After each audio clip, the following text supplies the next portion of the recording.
There is a big possibility that during the time of 2008 and between 2008 and 2015, baka hindi intensified ang pag-raid sa case ng mga drugs.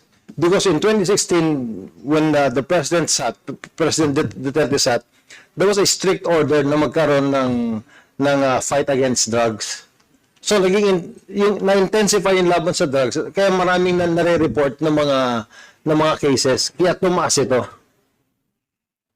And that's the reason, if I remember right, Mr. Chair,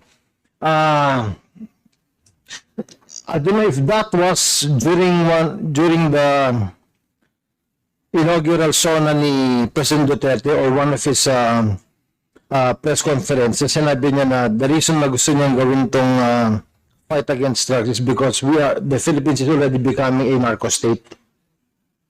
Or parang sinabi niya, we are already in a state of narcotics. Parang it's something to that effect. Ito survey to that was conducted by the Policy Studies, Research and Statistics Division of the Dangerous Drugs Board.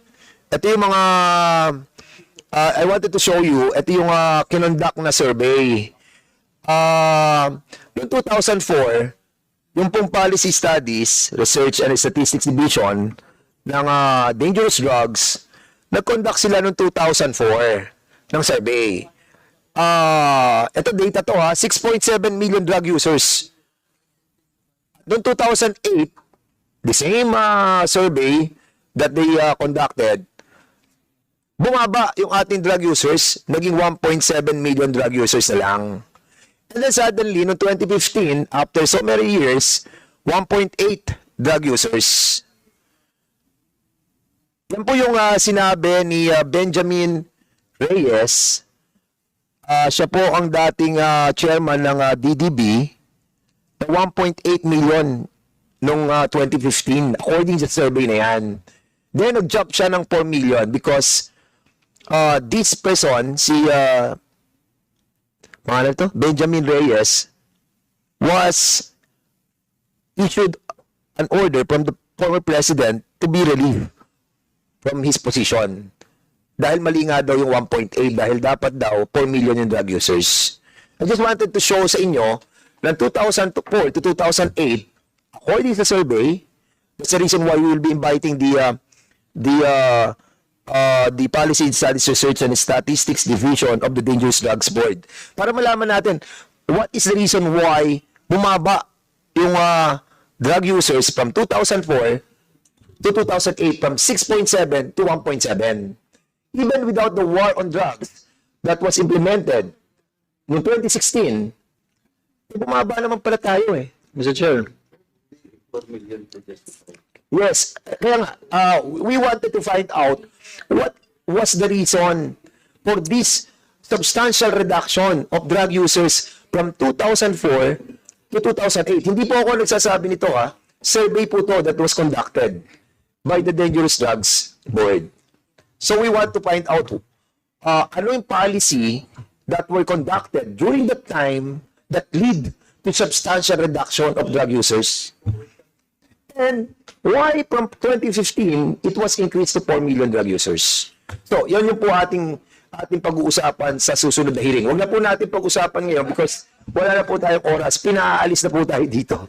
But because wala na po tayong time, we will be accommodating lang Congressman Richard Gomez and kung sino pa po iba, then we will be suspending this hearing.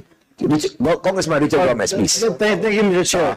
Actually, ngayon ko lang nakita itong data na ito. But initially, ang aking impression dito, Mr. Chair, there is a big possibility that during the time of 2008 and between 2008 and 2015, baka hindi intensified ang pag-raid sa case ng mga drugs. Because in 2016, when the President Duterte sat, there was a strict order na magkaroon ng fight against drugs. So yung na-intensify yung laban sa drugs, kaya maraming nare-report ng mga cases, kaya tumaas ito. And that's the reason, if I remember right, Mr. Chair, I don't know if that was during the inaugural SONA ni President Duterte or one of his press conferences. Sinabi niya na the reason na gusto niyang gawin tong fight against drugs is because the Philippines is already becoming a narco state. Or parang sinabi niya, we are already in a state of narcotics. Parang it's something to that effect.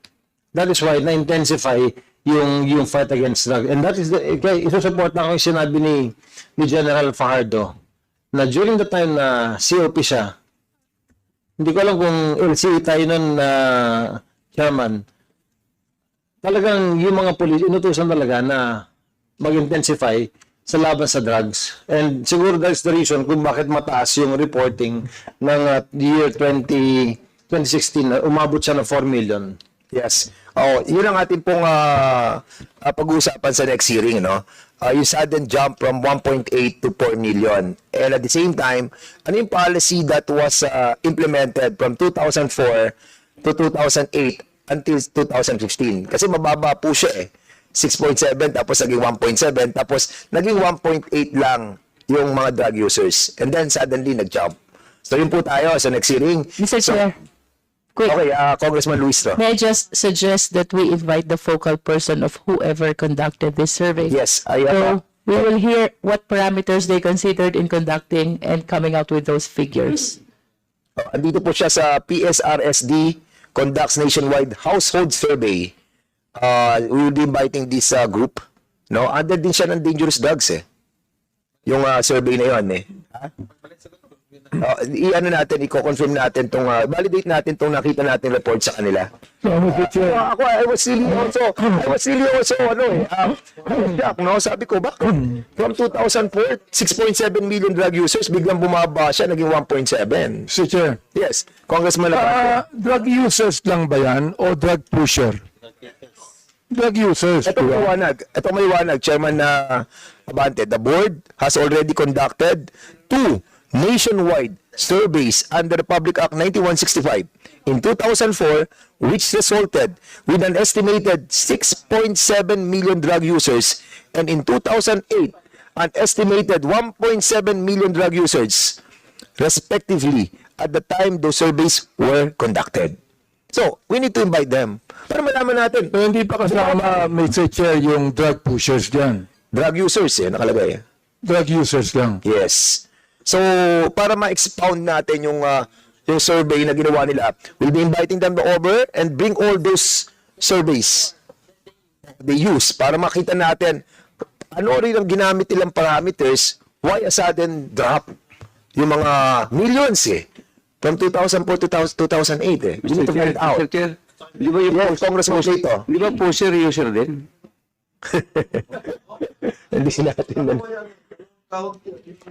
Anyway, kung wala na po tayo, Chairman Paraps. Before we suspend, Mr. Chairman, we may also invite the representative from PDEA and the Dangerous Drugs Board, Mr. Chairman. Okay, Mr. Chairman. So there's a motion to invite those personalities. Any second the motion? Duly seconded. Any objection? Second the motion. Hearing none? Can we invite the former PDEA Director General? Kasi mas marami nasasagot yun kaysa kay DG Lasso eh. Kasi yung pag-usapan natin yun during his time. Sino ba? Si Wilkins?